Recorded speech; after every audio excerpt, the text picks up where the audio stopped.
बैठ जाए, जरा नीचे बैठ जाओ, नीचे बैठ जाइए आप प्लीज, बैठ जाइए आप भी। मेरे साथ बोलिए भारत माता की। अरे भाई क्यों, मुजफ्फरनगर वालों की आवाज ऐसी होती है क्या? यहां से काशी तक आवाज जानी चाहिए। 300 से ज्यादा सीटों के साथ सरकार बनाने का संकल्प झलकना चाहिए। मेरे साथ दोनों हाथ उठाइए, उठाइए दोनों हाथ, विजय के संकल्प की मुट्ठी दीजिए और प्रचंड आवाज से बोलिए भारत माता की, भारत माता की, भारत माता की। मंच पर उपस्थित हमारे जिला अध्यक्ष जी विजय कुमार शुक्ला जी, भाई सत्येंद्र सिसोदिया जी, यहां के लोकप्रिय नेता और मेरे मित्र केंद्रीय मंत्री संजीव बालियान जी, उत्तर प्रदेश के सरकार के कैबिनेट मंत्री, और जिन्होंने एक पश्चिमी उत्तर प्रदेश में भारतीय जनता पार्टी की इमारत को एक एक ईंट रखकर गढ़ने का काम किया है, ऐसे हमारे भूपेंद्र चौधरी जी, सदर के विधायक और भावी विधायक कपिल देव अग्रवाल जी, हमारे डॉक्टर वीरपाल निर्वाल जी, जिला पंचायत के अध्यक्ष जी, बुढ़ाना के प्रत्याशी भाई उमेश मलिक जी, खटोली के प्रत्याशी श्रीमान विक्रम सैनी जी, पुरका जी के विधायक और प्रत्याशी प्रमोद उटवाल जी, चरखावल के प्रत्याशी श्रीमती स्वप्ना कश्यप जी, मीरापुर के प्रत्याशी श्री प्रशांत गुर्जर जी, हमारे पूर्व सांसद यहीं के नेता भाई सोहनवीर सिंह जी, श्रीमती अंजू अग्रवाल, अध्यक्षा नगर पालिका परिषद श्री सतपाल जी, और आज के कार्यक्रम में आए हुए प्यारे भाइयों और बहनों, आप सभी को नमस्कार। भाई वो कोनों में जरा बोलना बंद कर दो आप जरा, या तो आप मंच पर आकर बोलो। मित्रों आज चलो हो गया, हो गया, हो गया, बैठ जाओ भाई, बैठ जाओ, अरे आप भी बैठ जाओ। मित्रों आज ये सेट कर बैठ जाओ, टीवी वाले सेट कर नीचे बैठ जाइए, आप सारे लोग नीचे बैठ जाइए जरा प्लीज। बहुत समय के बाद मुजफ्फरनगर आया हूं, सबके चेहरे दिखाई पड़ेंगे।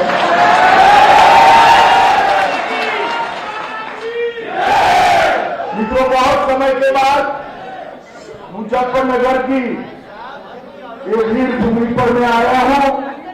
यहां आकर सबसे पहले महर्षि सुखदेव जी और राजा परीक्षित की ये भूमि को प्रणाम कर मैं मेरी बात की शुरुआत करता।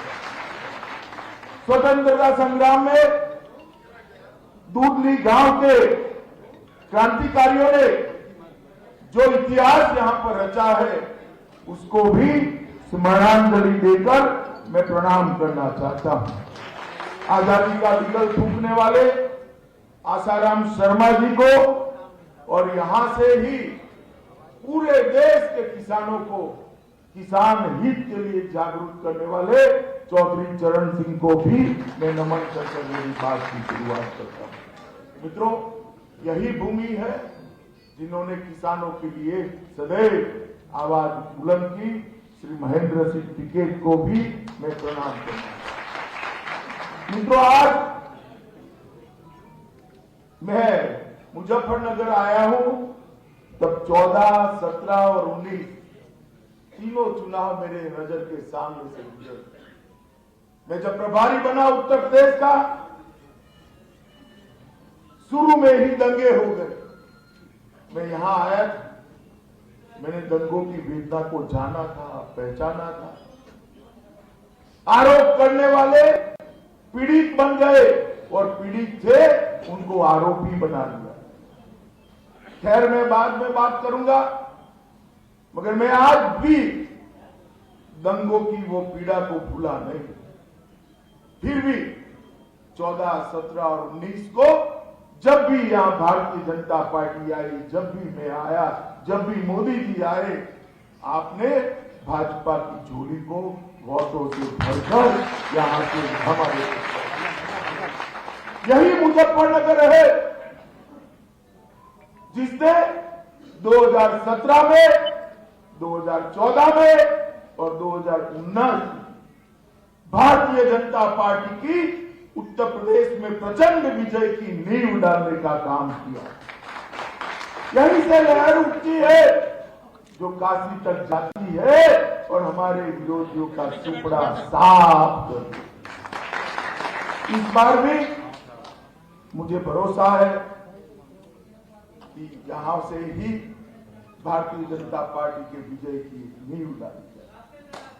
मित्रों, उत्तर प्रदेश में 12-13 में मैं जब घूमता था, ऐसे ही मंच पर कार्यकर्ता बैठे होते थे और कहते थे, अमित भाई आपकी सिक्योरिटी का क्या हाल है? यहां पर हर व्यक्ति को सिक्योरिटी की चिंता होती है।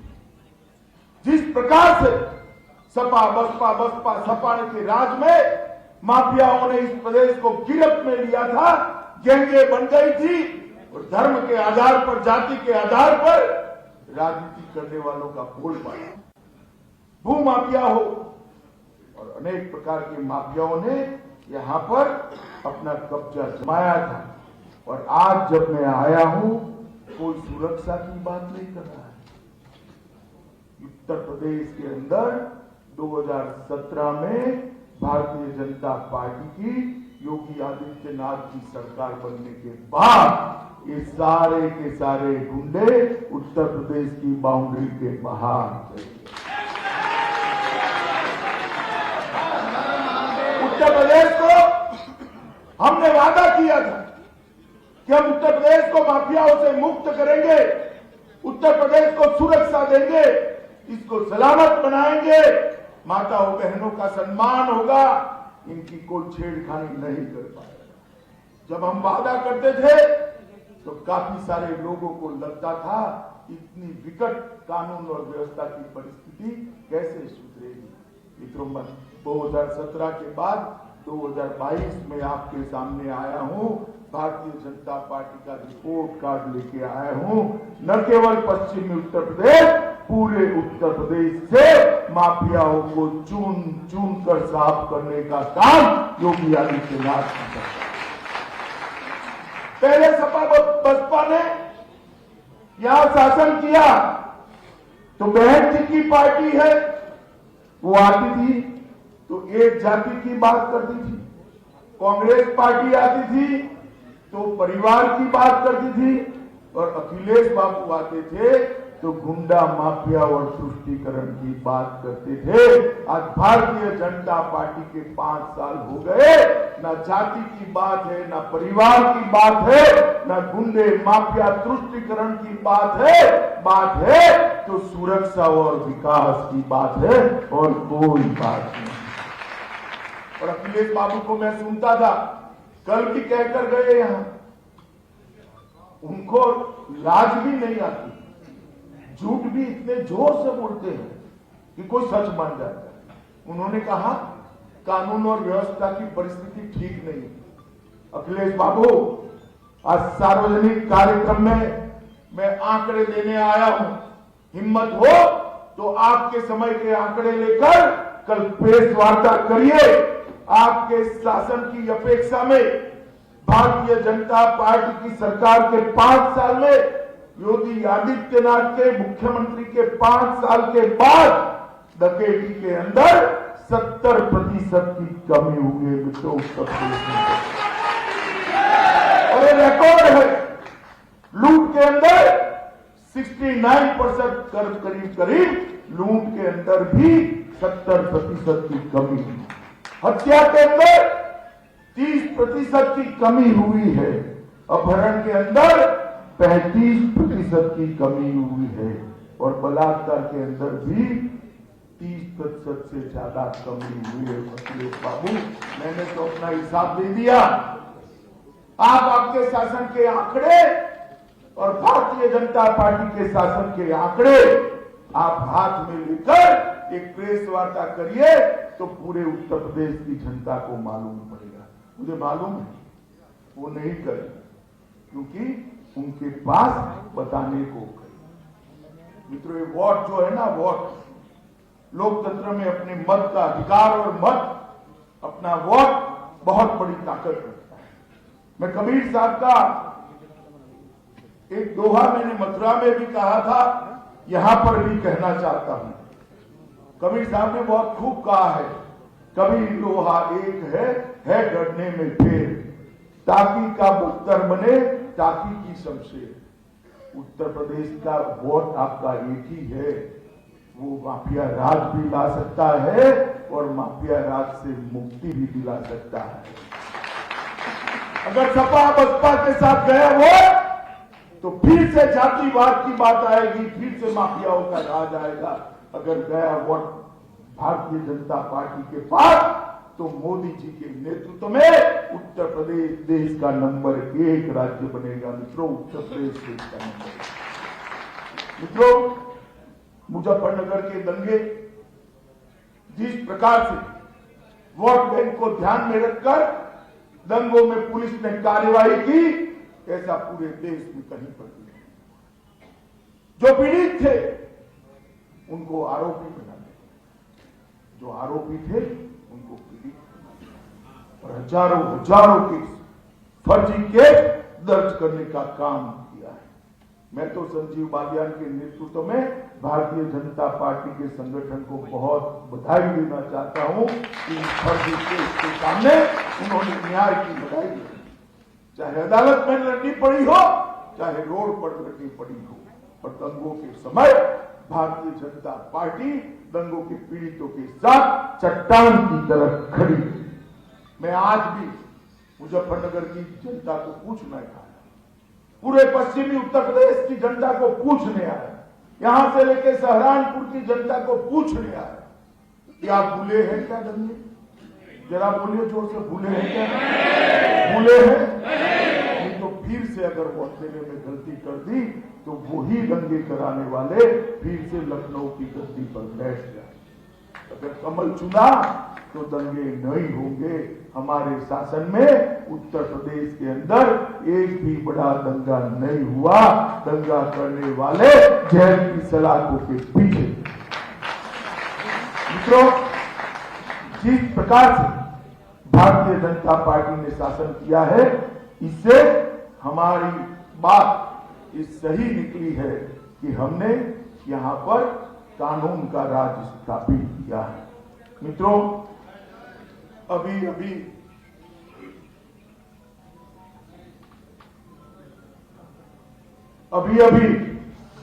कल अखिलेश जी और जैन जी की मैंने प्रेस कॉन्फ्रेंस देखी। अखिलेश जी ने बहुत अच्छे से बात की कि हम साथ हैं, हम साथ हैं, हम साथ हैं। वो तो भैया दिखाई पड़ता है आप साथ, मगर साथ कब हो, कब तक हो? मैं बताऊं आपको, काउंटिंग तक। अगर सरकार बन गई तो जयंत भाई निकल जाएंगे और आजम खान बैठ जाएंगे। बैठेंगे या नहीं बैठेंगे बताओ भाई? बैठेंगे या नहीं बैठेंगे? अभी तो जेल में है, अभी तो जेल में है। फिर आप जयंत जी को उनके साथ नहीं देखोगे, अतीक अहमद आ जाएंगे, आजम खान आ जाएंगे। ये किस प्रकार से आप उत्तर प्रदेश की जनता को अखिलेश बाबू छलना चाहते हैं? क्या ये समझते नहीं है मुजफ्फरनगर वाले? टिकटों के बंटवारे से ही समझ हो गए हैं कि आगे क्या होने वाला है। भाई जोर से बोलो, समझे हो ना? क्या जोर से बोलो, समझे या नहीं समझे हो? आपको यहाँ किसी को मुगालते में लेने की जरूरत नहीं है। सब लोग सब कुछ समझते हैं कि काउंटिंग के बाद अगर आपकी सरकार हुई तो क्या।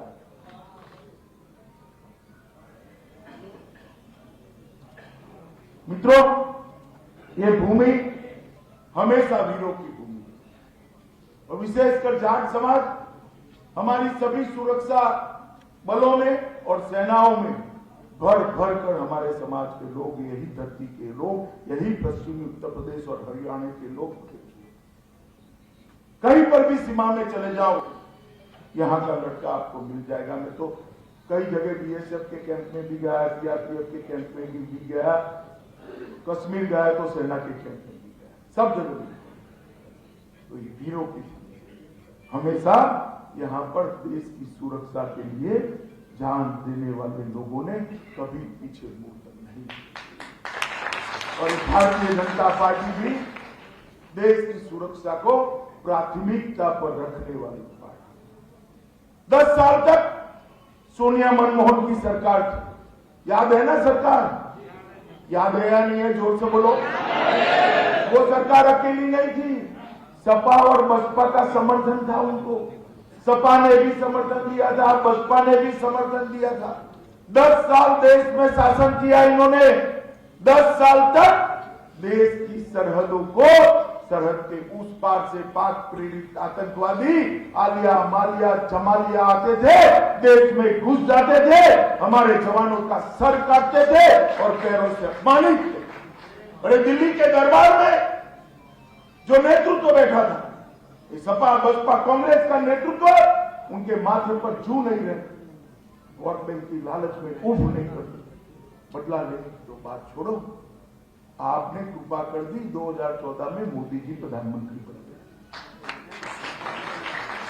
प्रधानमंत्री बनने के बाद पाक प्रेरित आतंकवादियों को लगा कि ये सब अभी भी हम कर सकते हैं, ये सब हम अभी भी कर सकते हैं। तो उन्होंने उरी में हमला किया, अपने जवानों को जिंदा जला दिया। पुलवामा में हमला किया, 40 जवान मारे गए। मगर पाकिस्तान मुगालते में था, उनको मालूम नहीं था यहां प्रधानमंत्री बदल गया है, पार्टी बदल गई है। अब मनमोहन सिंह जी प्रधानमंत्री नहीं है, नरेंद्र मोदी जी प्रधानमंत्री है। और कांग्रेस सपा बसपा नहीं है, भारतीय जनता पार्टी की सरकार है। मित्रों, 10 ही दिन के अंदर सर्जिकल स्ट्राइक और एयर स्ट्राइक कर पाकिस्तान के घर में घुसकर आतंकवादियों का सफाया। आप मुझे बताइए भाइयों, इस देश को ये सपा बसपा कांग्रेस सुरक्षित रख सकते हैं क्या? जोर से बोलिए, रख सकते हैं क्या?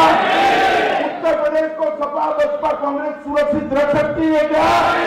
केवल और केवल नरेंद्र मोदी के नेतृत्व में भारतीय जनता पार्टी ही देश को सुरक्षित रख सकती है मित्रों।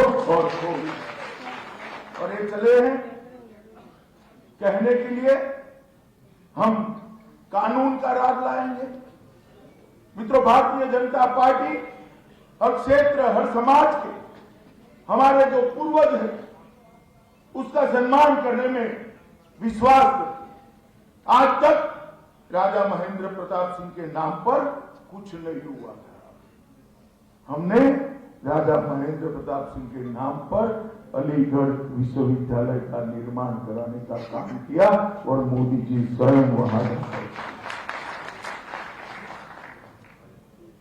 और ये जो कार्यांजलि दी है वो सिर्फ महेंद्र प्रताप सिंह को नहीं दी है।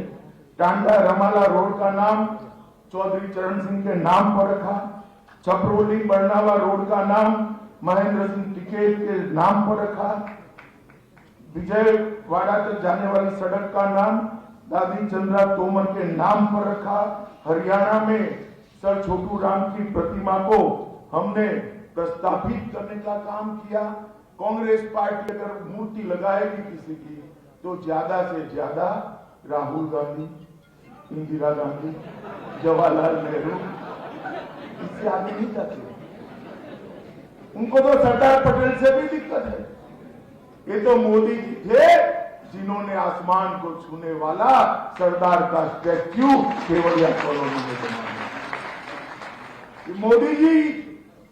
मोदी जी ने सरदार पटेल को सम्मान देने का काम किया और मोदी जी है जिन्होंने ब्रिटेन में सुभाष बाबू के पुतले को लगाने का संकल्प इस 23 जनवरी, जिन्होंने देश के लिए, समाज के लिए योगदान किया। ये परिवार वाली पार्टियां इनका सम्मान नहीं कर सकती, अपने परिवार के इर्द गिर्द वो। कल बात करते थे किसान की।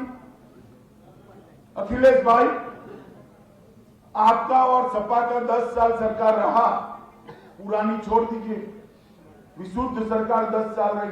किसानों के लिए आपने क्या किया, जरा लेकर आइए। हम पूछना चाहते हैं, नरेंद्र मोदी जी ने उत्तर प्रदेश के, सिर्फ उत्तर प्रदेश के अंदर 2,53,58,000 किसानों को 37,800 करोड़ रुपया प्रति साल 6,000 के हिसाब से बैंक अकाउंट में डायरेक्ट भेजने का काम किया है। हमने वादा किया था 2017 में कि किसानों का ऋण हम माफ करेंगे और 36,000 करोड़ का ऋण योगी जी ने 1 सप्ताह के अंदर माफ करने का काम कर दिया। मित्रों, एक गन्ना का क्षेत्र है, लगभग 1,48,000 करोड़ का गन्ने का भुगतान ये भारतीय जनता पार्टी की सरकार ने पहले सालों तक, हमें मालूम है, उत्तर प्रदेश में 42 चीनी मिलें थी, 21 बंद करा दी। किसने कराई? ये बसपा बसपा ने कराई, ये बुआ भतीजा ने कराई। इसमें घोटाले हुए, सीबीआई जांच भी इसकी चल रही है। हमारे समय में एक भी चीनी मिल बंद नहीं। किसानों का 1,48,000 करोड़ रुपया समय पे चुकाने का काम किया। कुछ जगह देरी हो जाती, मुझे कुछ किसान मिले थे, उन्होंने कहा कि अमित भाई कई बार देरी भी हो जाती है, मैं क्या करें, डंडा लेकर तो नहीं कर सकते, कितना जल्दी के हाथ जल्दी चुकाया मगर देरी होती।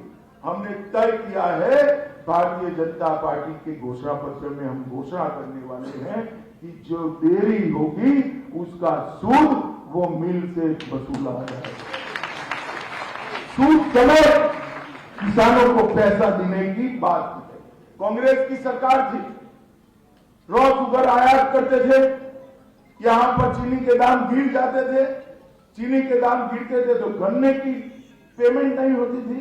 हमने रॉ शुगर पर इंपोर्ट ड्यूटी डालकर किसानों को प्रोटेक्ट करने का काम किया है और मित्रों, परिणाम हुआ है 2021 की साल में 3,868 लाख टन गन्ना, जो पूरे भारतवर्ष में सबसे ज्यादा है, और 427 लाख टन चीनी, जो भी पूरे भारतवर्ष में सबसे ज्यादा है, वो हमारे उत्तर प्रदेश में।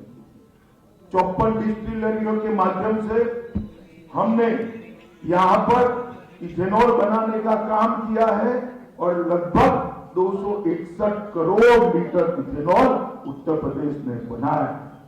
हमने ढेर सारे किसानों के लिए और काम किए हैं, सारी इरिगेशन की योजनाओं को पूरा करने का काम किया। लगभग 4,72,000 किसानों को फसली लोन देने का काम किया। फसल बीमा का लगभग 2,300 करोड़ चुकाने का काम किया है और आज इसी का परिणाम है। मैं जो बोलता हूं ध्यान से सुनना मेरे भाइयों, गन्ना, चीनी, गेहूं, आलू, हरी मटर, आम, आंवला, दूध, ये सब में उत्तर प्रदेश सपा बसपा के राज में 1 से 5 में भी नहीं आते थे। आज गन्ना, चीनी, गेहूं, आलू, हरी मटर, आम, आंवला और दूध में पूरे देश में उत्तर प्रदेश नंबर 1। अखिलेश भाई, ये हिसाब लेकर आना जरा, मुजफ्फरनगर फिर से आओगे, मुझे तो मालूम है आओगे नहीं आप। मेरी मीटिंग न होती तो आते भी नहीं आप पश्चिमी उत्तर प्रदेश को कितना महत्व देते हो मुझे मालूम है, मगर फिर से आओ तो हिसाब किताब लेकर आना।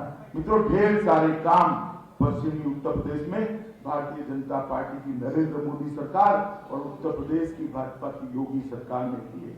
यहाँ पर भी ढेर सारे हैं। खतौली विधानसभा में इंटर कॉलेज की स्वीकृति की है। 1100 करोड़ की रुपए की लागत से रिंग रोड बन रहा है। मुजफ्फरनगर में सुख तीर्थ का निर्माण हो रहा है। जौली बेहड़ा सादात मार्ग को स्वीकृत किया है। सिसोना से मदीना चौक तक कावड़ मार्ग का निर्माण किया है। रामपुर तिहारा तक का मार्ग, मुजफ्फरनगर से रामपुर तिहारा तक मार्ग स्वीकृत किया है। 105 करोड़ रुपए की लागत से ग्रामीण क्षेत्र विद्युत आपूर्ति की बधाई में 220 केवी का बिजली घर बनाया जा रहा है। ढेर सारा काम किया है मित्रों। ऑक्सीजन कॉन्सेंट्रेटर, ऑक्सीजन का उत्पादन के लिए भी इकाइयां लगी जा गई है। और मित्रों मैं एक बात कहता हूँ, आप मुजफ्फरनगर शहर और आसपास से आए हैं, मुझे बताओ भैया, बिजली रानी पहले आपके घर में 24 घंटा रहती थी क्या? साथ साथ में कहना रहती थी क्या? अखिलेश को ऐसा ना लगे कि संजीव बालियान से डर कर कह रहे हैं। क्या करने बताओ, बिजली रहती थी क्या? जोर से बोलो, रहती थी क्या? भारतीय जनता पार्टी की सरकार ने शहर में 24 घंटा और गांव में मिनिमम 22 घंटा बिजली पहुंचाने का काम ये भारतीय इसको प्रशासन। अरे क्या मुफ्त की बात करते हो अखिलेश? आप तो बिजली भी नहीं दे पाए, मुफ्त क्या दोगे? जो चालू है उसको 10 घंटे पर फिर से पहुंचा दोगे। मित्रों, भारतीय जनता पार्टी की सरकार ने ढेर सारे उत्तर प्रदेश में काम करे हैं। मैं बहुत ज्यादा कहना नहीं चाहता, हमारे कार्यकर्ता आपको बताएंगे। परंतु जब हम सरकार में आए उसके पहले उत्तर प्रदेश 7वीं अर्थव्यवस्था देश में हुआ करता था। कौन से नंबर पर था? आज दूसरे नंबर पर है, 5वीं साल में 5। और ताली और एक बार फिर से बताना, फिर से एक बार भारतीय जनता पार्टी की सरकार बना दीजिए। मैं आपको भरोसा दिलाता हूं, 1 नंबर बनाकर हम इसको। प्रदेश का जीडीपी 10 लाख करोड़ था, उसको 21 लाख करोड़ तक 5 ही साल में पहुंचाए हैं। ईज ऑफ डूइंग बिजनेस में 14वें नंबर पर थे, दूसरे नाम पर पहुंचे हैं। पहले 12 मेडिकल कॉलेज थी, अब 40 मेडिकल कॉलेज है। पहले 1900 बच्चे डॉक्टर बन सकते थे, अब 4200 बच्चे डॉक्टर बन सकते हैं। चावल का उत्पादन 139 लाख मेट्रिक टन था, अब 163 लाख उत्पादन हुआ है। और अखिलेश बाबू ये आंकड़ा खास सुन लेना, गेहूं और चावल की खरीदी आप धान की खरीदी आप 123 लाख टन करते थे। योगी जी के समय में इसको 214 लाख टन करने का काम ये भारतीय जनता पार्टी की सरकार है। दलहन का उत्पादन भी बढ़े हैं। आप 4 अड्डे हवाई अड्डे छोड़कर गए थे, हमने 8 बना दिए। और मुजफ्फरनगर वालों याद रखना, जेवर का हवाई अड्डा बनेगा ना, उस दिन ही आपकी भूमि की कीमतों में 50% की बढ़ोतरी होने वाली है। इतना मत बोलिए, जेवर का हवाई अड्डा बनने तक ये मेरठ का एक्सप्रेसवे सिर्फ मेरठ को फायदा नहीं करेगा, पूरे पश्चिमी उत्तर प्रदेश को करेगा मित्रों। और ढेर सारे गरीब कल्याण के काम करे हैं। हर घर में शौचालय पहुंचा है, हर घर में गैस का सिलेंडर पहुंचा है। कई लाख लोगों को, 20 लाख से ज्यादा लोगों को घर दिया है। हर घर में 5 लाख, गरीब के घर में 5 लाख तक का आयुष्मान भारत योजना का कार्ड भेजा है। हर घर के अंदर बिजली का कनेक्शन और एक लट्टू पहुंचा है। ढेर सारे गरीब कल्याण के काम नरेंद्र मोदी जी ने की है। और मुझे बताओ भैया, अगर देश में मोदी जी न होते तो हम सब टीका लेकर स्वस्थ होते क्या? होते क्या? सबको टीका लगाए ना इस वर्ष में? हाथ ऊपर करो तो लगाए ना। ये अखिलेश बाबू कहते थे ये भाजपा का टीका है, लीजिए मत। उन्होंने नहीं लिया, फिर डरकर उन्होंने भी लगा दिया। मैं अखिलेश जी को पूछना चाहता हूं, आपकी कोई ऐसी आबरू नहीं है कि यूपी की जनता आपकी बात माने, मगर मान रही होती तो तीसरी लहर में क्या होता भैया? क्या होता? सफाया होता या नहीं होता? तो मित्रों, इनको जनता की चिंता नहीं है, भाजपा का विरोध करना उनका काम है। मगर मोदी जी ऐसे विरोध से डरते नहीं है। डंके की चोट पर 130 करोड़ लोगों को टीका लगाने का काम करा। और उत्तर प्रदेश में 15 करोड़ लोगों को हर व्यक्ति 5 किलो अनाज 2 साल तक देने का काम भारतीय जनता पार्टी करेगी। जो आज मैं यहां पर आपके सामने बड़ी विनम्रता से हमारे कामों को बताकर वोट मांगते हैं, मेरा आप सबसे निवेदन है कि मतदान जरूर करेंगे क्या? ऐसा मत मानना कि भारतीय जनता पार्टी जीतने ही वाली है, हम वोट नहीं देंगे तो क्या होगा। जीतने तो वाली ही है, मगर हमें तो आपके वोट से जीतना है। तो वोट करने सुबह पहुंच जाएंगे, आप जाओ न जाओ, दूसरी ओर तो लाइन लगने वाली है। लगने वाली है नहीं लगने वाली है? तो अपनी भी लगानी पड़ेगी या नहीं लगानी पड़ेगी? सभी भाजपा समर्थक लाइन लगाकर सुबह 7 बजे वोट डालने पहुंच जाए और भारत माता की तस्वीर दिमाग में रखकर कमल के निशान पर बटन दबा दे। यही फिर से एक बार देश के यशस्वी प्रधानमंत्री नरेंद्र मोदी जी पर भरोसा करिए और उत्तर प्रदेश में 300 के सीटों के साथ फिर से एक बार सरकार बनाइए। योगी आदित्यनाथ को एक बार मौका दीजिए, हम उत्तर प्रदेश को देश का नंबर 1 राज्य बनाएंगे। यही बात कहकर मेरी बात समाप्त कर रहा हूं। वंदे मातरम।